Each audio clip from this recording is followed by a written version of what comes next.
The green cheek bully question. I received the following. Hi there, I purchased my green cheek conure about 6 weeks ago and sadly I handed it back to the breeder. Every single day it lived with me, it became increasingly more of a bully. It would bite uncontrollably but still want to only be with me.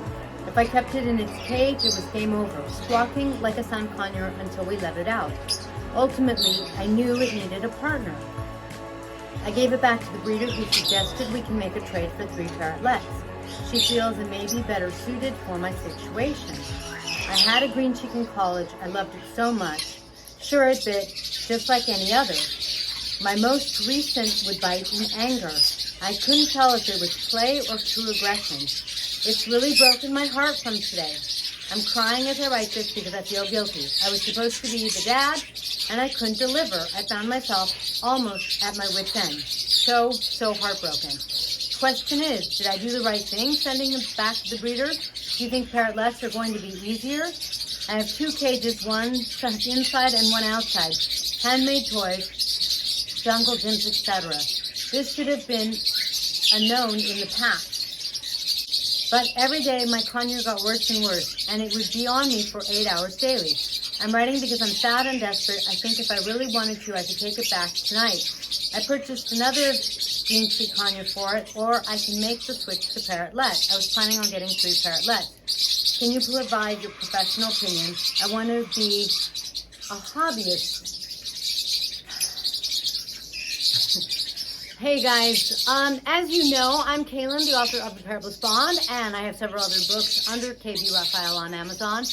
I have over 22 species. I love all of my parrots, including my green cheek conures, but I will tell you that one challenge is that sometimes a parrot's personality is different within a species. So we can generalize about a species, but then each individual personality is going to be different.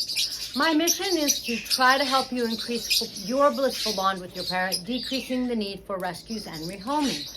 Today we are answering the question for someone who didn't even rehome. They gave their green cheek conure back to the breeder.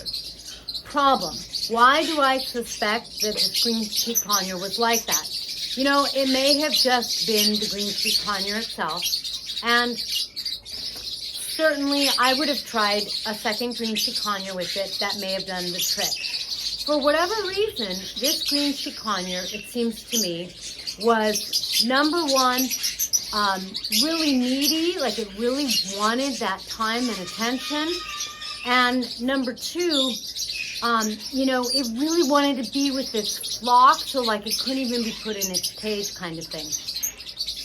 Being aggressive and being bitey is going to come from one of a couple of things. And one is different shades of angry, unhappy, scared. Another is just plain old hunger. And then another is going to be something like an insecurity. And to me, this conure had a huge insecurity. This is River. She's a green cheek conure that was surrendered to us. And River is fantastic. River has 3 cage mates. One that she's the most bonded to, and the other 2 that she's not as bonded to, but they all are a flock. They definitely live happily together. I don't have problems with River, and I feel like one reason is because when I can't be with her, she's with her flock, she's with her bonded friend. That means a lot, not just to birds, you know, it means a lot to us as humans too. As a matter of fact, you know, if I decided that in this person's case I wanted to get 3 parrotlets, well, I have to tell you, 3 is the wrong number. You're going to have an odd man out. I really like to get even numbers of pairs when it comes to birds. Not very many birds like to be in threesomes, and it isn't uncommon for the 3rd one to basically be hurt, be ostracized, that kind of thing. So I'm not sure that that's what I would do. I think that if the person wants, if they had a green cheek conure in the past and they had a really good experience, then why not get that green cheek back if they can. I understand feeling like you've let them down as a parent, if you will. But that would be one way to make it up to them. But I would definitely get a second green cheek conure. My experience is such that, for example, River is here on my lap, or on my shoulder. I could take her to Starbucks without a problem. She'll happily stay with me. She's very bonded to me, even though she's very bonded to her mate. So, parrots, you know, I don't know why there's the old myth, and unfortunately people still perpetuate it. They say that if you only get one, it'll bond to you.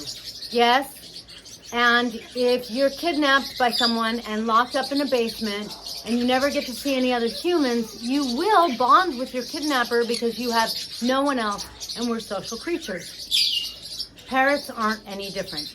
If you want to be able to bridge or have them bridge the two worlds between a parrot world and a human world, they need to have a foot in that parrot world. And so there are parrots that get used to being alone. There are parrots that can do it. There are parrots that are more independent. But generally speaking, even my independent parrots, they still like to have birds around them. They don't fly to another part of the house or outside where there's no birds. They fly from one bird room to another bird room.